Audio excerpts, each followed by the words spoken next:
Jadi dia ini akan muncul di malam hari dan bersiul seperti ini.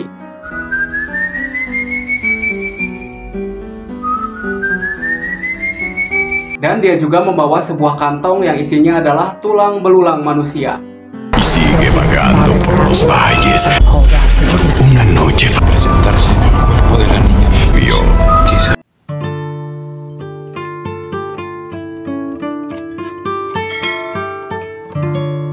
Jadi cerita ini tuh berasal dari Venezuela, Kolombia, yang dimana di sana di sebuah desa hiduplah sepasang suami istri yang ternyata sudah lama sekali tidak dikaruniai seorang anak, dan mereka sangat menginginkan kehadiran seorang anak di dalam rumah tangga mereka.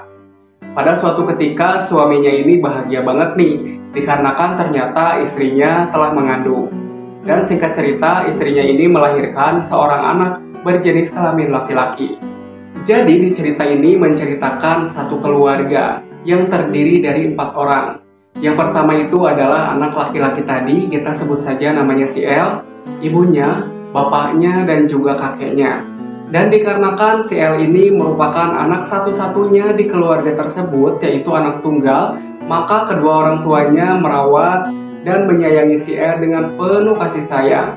Dan si L ini termasuk anak yang dimanja. Jadi apapun yang si L mau pasti akan dituruti oleh kedua orang tuanya. Saking si L ini dimanja oleh kedua orang tuanya, si L ini tumbuh menjadi sosok anak yang suka membangkang perintah orang tuanya. Bahkan konon katanya si L ini berani menyiksa kedua orang tuanya apabila keinginannya tidak bisa dipenuhi oleh kedua orang tuanya tersebut. Nah, pada suatu ketika si L ini mempunyai satu keinginan nih, yaitu pengen makan dengan daging rusa.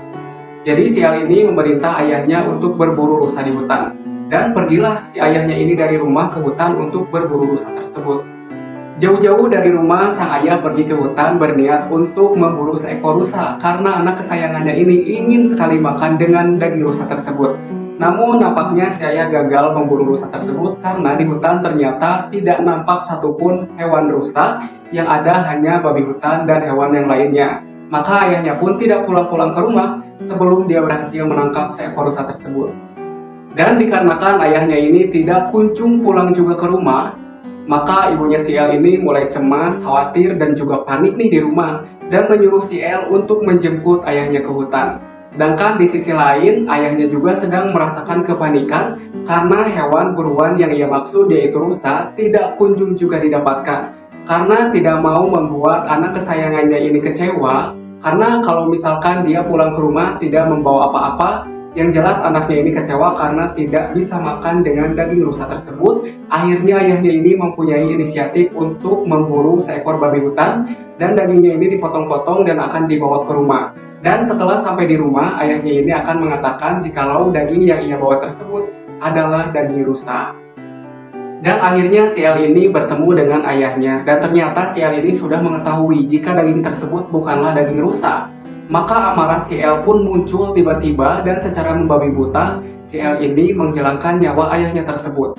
Selain menghilangkan nyawa ayahnya itu, si L juga memotong-motong daging ayahnya dan dibawa ke rumah.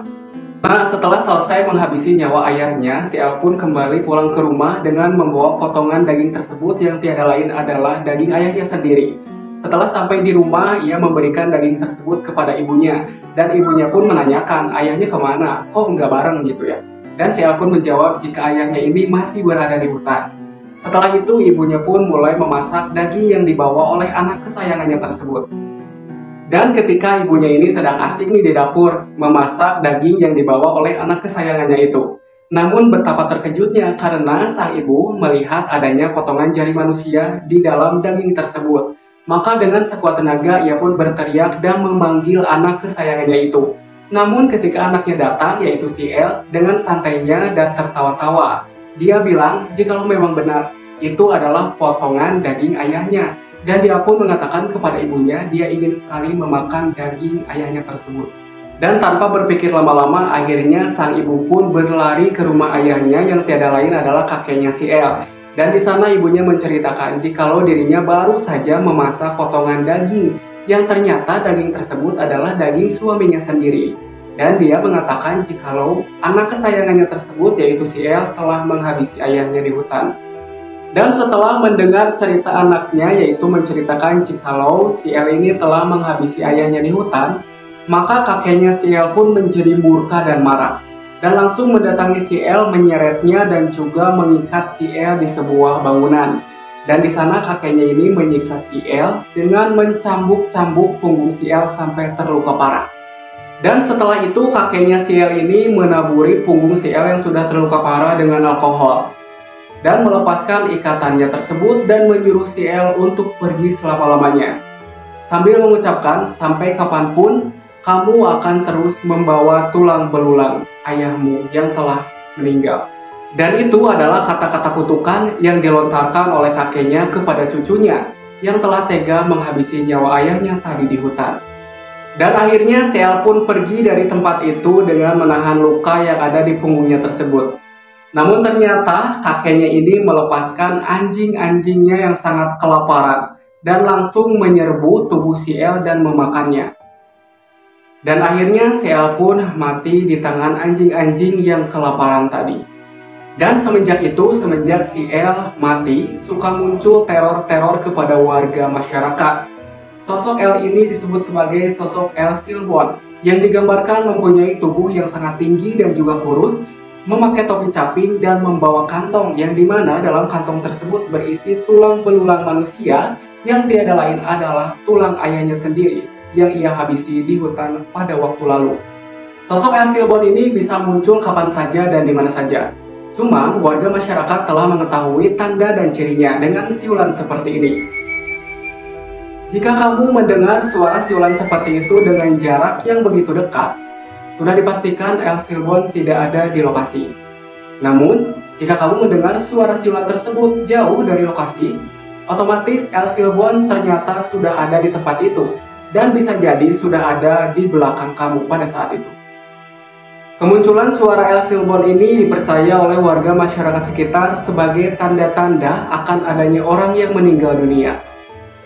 Jika dalam satu keluarga semua anggotanya mendengar suara El Silbon, sudah dipastikan itu akan baik-baik saja.